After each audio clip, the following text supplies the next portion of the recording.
여러분, 지금 미국 국방부에서 전례 없는 일이 벌어지고 있습니다.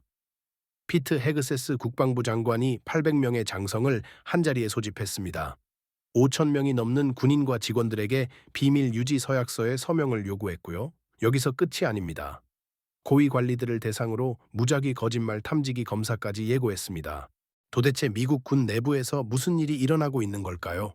단순한 보안 강화일까요? 아니면 더 깊은 의도가 숨어 있는 걸까요?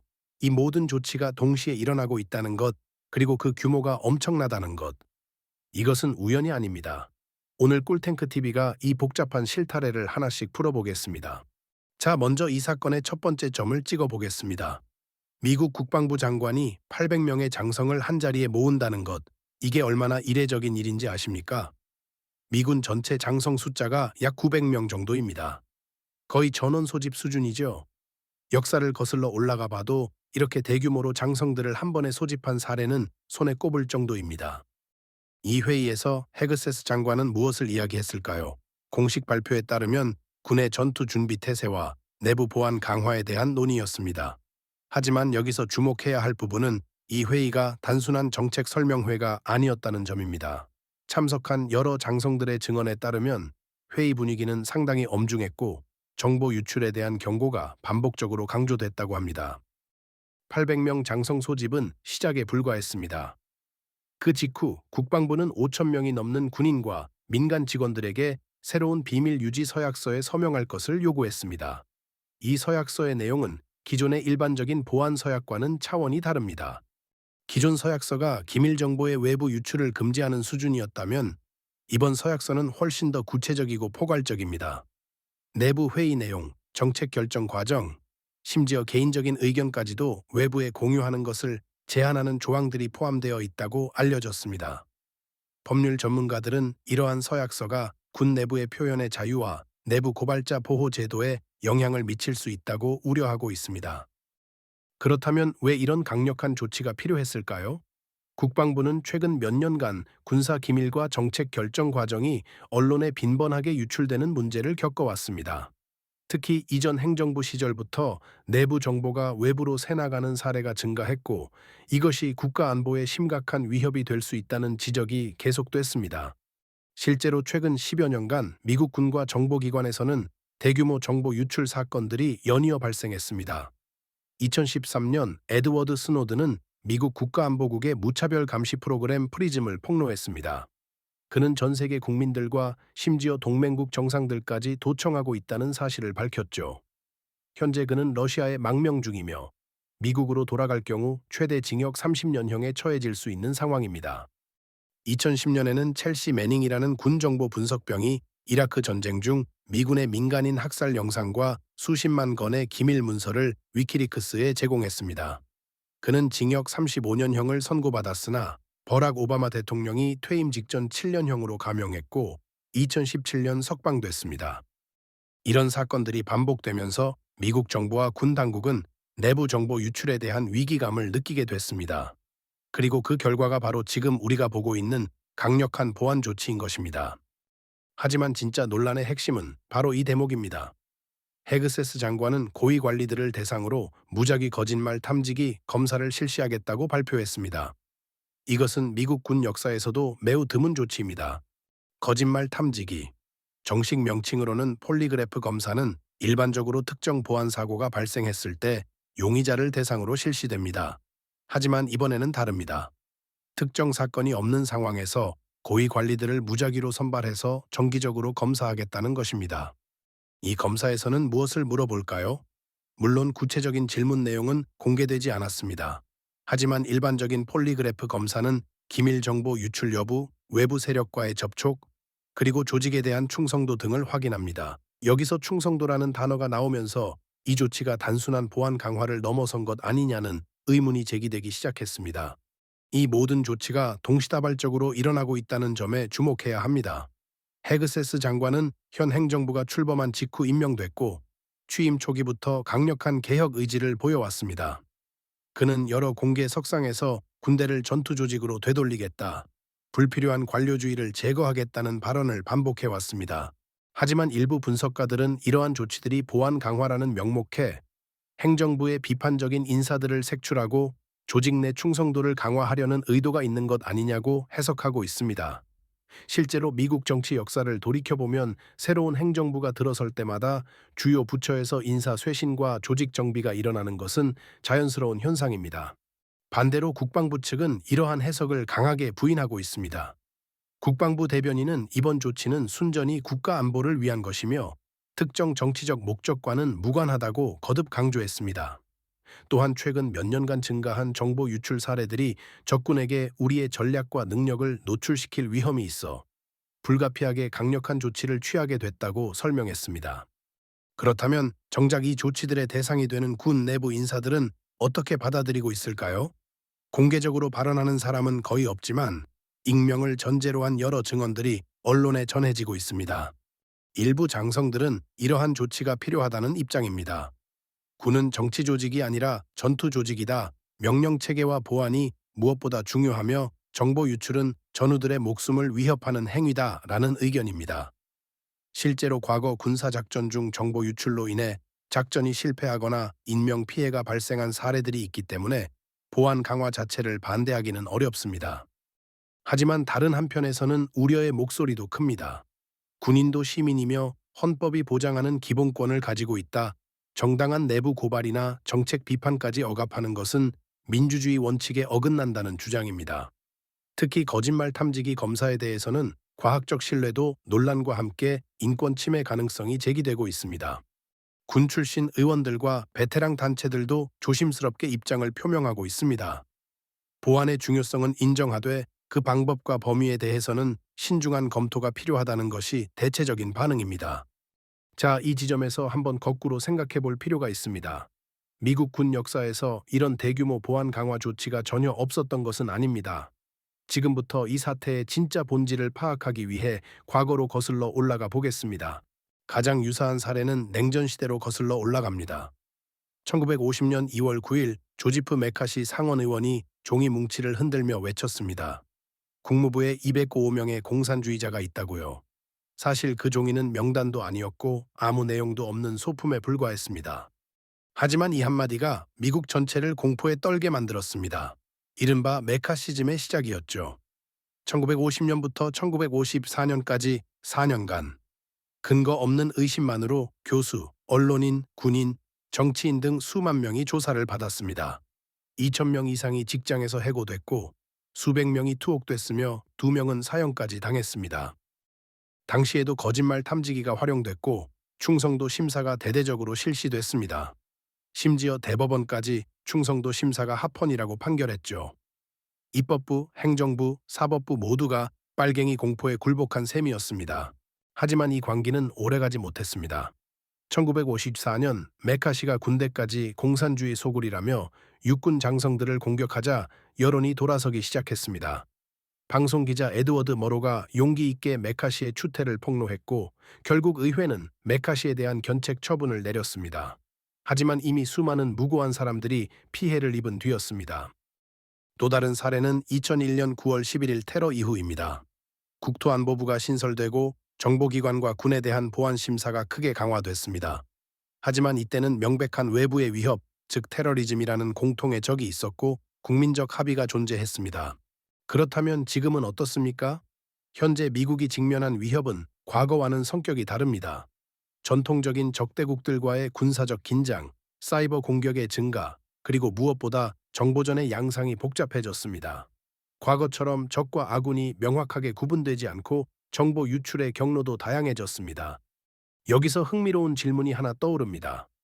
2025년 인공지능과 빅데이터 기술이 고도로 발달한 시대에 왜 1940년대에 개발된 거짓말 탐지기를 사용하는 걸까요? 사실 폴리그래프 검사는 과학계에서도 논란이 많은 기술입니다. 거짓말 탐지기의 정확도는 약 80%, 90% 수준입니다. 최신 연구에서는 90%, 93%까지 끌어올렸다는 보고도 있습니다. 들리기엔 높아 보이지만 반대로 말하면 10%와 20%는 오판할 수 있다는 의미입니다. 특히 거짓말을 하고 있지 않은데도 긴장하거나 불안해하는 사람은 거짓 양성 반응이 나올 수 있습니다. 미국 심리학회는 거짓말 탐지기의 신뢰도가 낮다고 평가하며 동전 던지기와 비슷한 수준이라고까지 말합니다.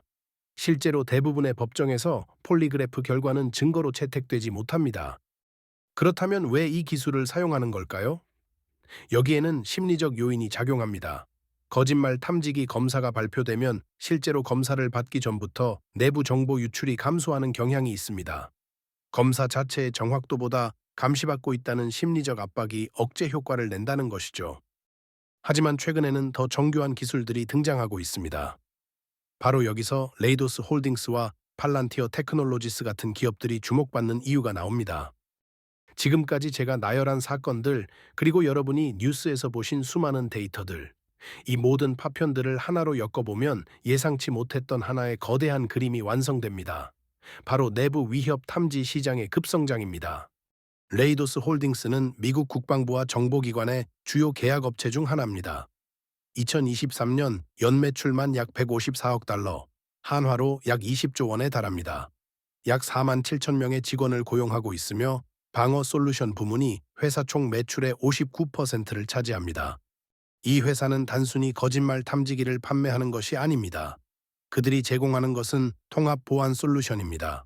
직원들의 이메일, 네트워크 접속 기록, 심지어 출퇴근 패턴까지 분석해서 비정상적인 행동을 탐지하는 시스템입니다. 예를 들어볼까요? 한 군 관계자가 평소와 달리 주말에 사무실에 출근해서 본인의 권한을 벗어난 기밀 문서에 접근했다고 칩시다. 그리고 며칠 후 그 사람의 개인 이메일 계정에서 대용량 파일 전송 기록이 포착됐습니다. 이런 패턴들을 인공지능이 실시간으로 분석해서 잠재적 위협으로 분류하는 겁니다. 최근 레이도스는 미 공군 및 우주군과 7억 3,800만 달러, 한화로 약 1조 원 규모의 정보기술 및 사이버 보안 계약을 체결했습니다. 이 계약에는 수도권 내 작전을 위한 사이버 보안에 중점을 둔 내용이 포함되어 있습니다. 팔란티어 테크놀로지스는 여기서 한 걸음 더 나아갑니다. 2003년 피터 틸이 설립한 이 빅데이터 분석 기업은 페이팔 마피아 출신답게 처음부터 남다른 비전을 가지고 있었습니다. 그들의 기술은 2011년 오사마 빈 라덴 사살 작전에도 활용됐다고 알려져 있습니다. 팔란티어의 강점은 빅데이터 분석입니다. 수천 명, 수만 명의 데이터를 동시에 처리하면서 숨겨진 연결고리를 찾아냅니다.